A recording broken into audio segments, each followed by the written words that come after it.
La escóbula de la brújula. Bueno, una condición necesaria del sonido y fundamental es que tiene que existir el aire para poderlo propagar. Entonces, en el espacio, evidentemente, al no existir atmósferas, ese sonido no se puede propagar. Pero eso significa que no podamos oírlo. Yo siempre lo he llamado los sonidos inaudibles. No es así, porque afortunadamente y gracias a la labor de Maxwell y de algunos otros, Tesla y de algunos otros personajes de los que hemos hablado tantas veces y tal, hemos podido generar aparatos que nos permiten saber cómo suenan, al menos en una clave que nosotros podamos entender como audible, las esferas, las estrellas, los planetas, las cosas que suceden por ahí. Por ejemplo, hace muchos años, uno de los grandes errores que tuvo la ciencia es recibir una pulsión que venía del fondo del espacio y que parecía un telégrafo, y era un pulsar.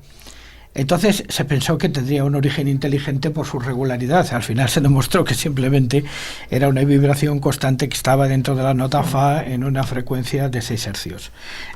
Ya creo que conocéis perfectamente la historia. Infrasonido. El oído humano escucha a partir de 20. Sí, pues claro, 20 y en algún caso 50. Sí. Exactamente, en algún caso tirando para arriba. Entonces hemos tenido que construir una serie de mecanismos para poder apercibir estos sonidos que se llaman radiotelescopios. Y los radiotelescopios pueden ser de dos tipos, o los oficiales grandes, como por ejemplo el de Fresnedillas, que se construyeron fundamentalmente para hacer posible el proyecto Apolo, o podemos ser más artesanales y coger una simple, prácticamente estufa, la parábola de una simple estufa, irnos al desierto, como hacen muchos que están por internet y de donde yo he sacado estos sonidos, y allí se dedican a cazar tormentas solares, auroras magnéticas, auroras boreales y cosas así, que luego escucharemos un momento más tarde. Pero hay otro tipo de sonidos también inaudibles, que no lo son porque no sean audibles en sí mismos, sino porque se producen en un lugar donde el hombre habitualmente no puede estar, que son los sonidos que se forman en el interior de la Tierra. Mucha gente piensa cuando va a bajar a una gruta y esas cosas, o estas típicas grutas de explotación turística, que ahí dentro hay un sonido sepulcral. ¿Qué va? No existe tal sonido sepulcral porque esas grutas están formadas normalmente por corrientes de agua brutales, miríadas de gotas que están cayendo continuamente, que hacen una sinfonía que no es audible para los que están fuera. Y no he traído, por ejemplo... Aparte de los bichitos, aparte de, que también hay los, ¿no? Pero muy pocos, porque el único animal, digamos, que con el que nosotros podemos, digamos, tener una cierta interactuación dentro de una gruta que no pasa de los 500 metros es el murciélago. El murciélago. O los diferentes tipos de murciélagos. Y como sabéis, la emisión en que emiten el radar es prácticamente... Yo sí la oigo, pero la mayoría de la gente no la escucha.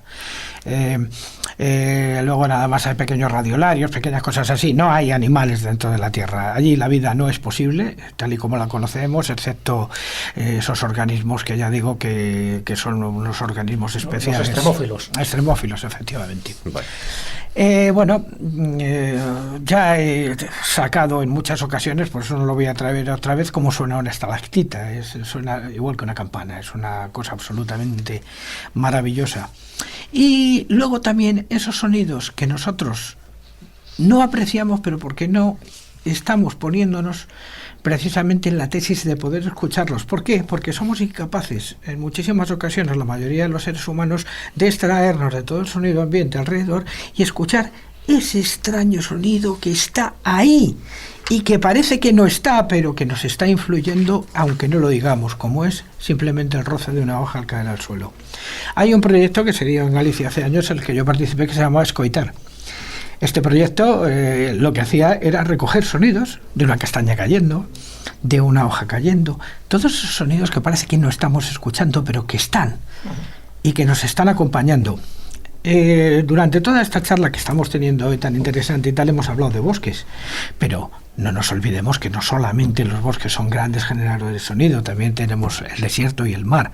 En el desierto, las voces de los chiens, que se forman con el movimiento de las arenas y que nadie sabe exactamente de dónde proceden, o los maravillosos sonidos del mar que solamente puede apreciar un buzo o alguien que tenga el equipo adecuado o los arrestos adecuados para meterse en ciertos tiberios. Y en último caso, quería hablar, porque no me quiero extender mucho, de un tipo de sonido de esos que se escuchan, pero que no se saben interpretar. Hay una cueva en la zona de Cuenca que se llama el Sótano de los Lamentos. La Sima, ¿no? La Sima de los Lamentos o el Sótano de los Lamentos. Sí. Es poco conocida, solamente de los espeleólogos que se atreven allí a meterse con sus aparatos, entre los cuales afortunadamente me he contado durante muchísimos años, que se llama el Sótano de los Lamentos. ¿Por qué? Porque se oyen lamentos, efectivamente. ¿Y qué hace los lamentos del Sótano de los Lamentos? Pues simplemente la diferencia de presión. Quejarse. Claro, la diferencia de presión, las diferencias de temperatura, hace que el aire interior de la cueva pase por unas gateras muy pequeñas aflautadas que producen unos sonidos intermitentes que suben y bajan y que parecen auténticamente un lamento humano. Tú sabes la cantidad de leyendas que han surgido en castillos, en simas, en conventos abandonados precisamente por el ulular del viento que se mete entre las rendijas, que hace crujir las puertas.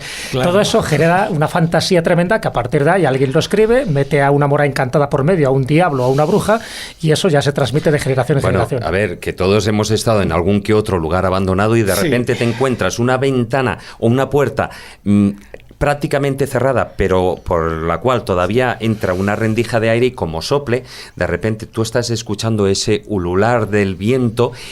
Y depende a qué hora lo escuches, pues la verdad es que te acongojas. Bueno, te pega un buen susto. Ya conocéis la famosa frase que es muy ilustrativa, dice: aquí hay más ruidos que en un cementerio de noche. Que es, creo que muy ilustrativa de todo esto. De todas maneras, tú y yo, además, Jesús, todos los que estamos aquí, hemos participado muchas veces en experiencias en las que también escuchamos otro tipo de sonidos que solamente los podemos escuchar mediante los aparatos y que llamamos parafonías o psicofonías, que también son sonidos que se producen y que también nos influyen, algunos mucho, en nuestra vida, sobre todo, digamos, si estamos afectados por sensibilidad por este tipo de temas. Y como colofón, simplemente he querido traer una pequeña mezcla de todo esto en una pieza que hice antes de anoche, donde he mezclado de todo: el mar, una resonancia Schumann, unas ondas teta y lambda, y he introducido también una tormenta solar y una aurora boreal. El golpazo, los 3 pequeños castañazos que se oyen así fuertes, es una aurora boreal. Lo que pasa es que la he puesto en 3 para que se escuche un poquito, porque es corta. Y va a haber tratado con un poco de pimienta y sal. Sí. Se obtuvieron en el desierto de Atacama, por cierto.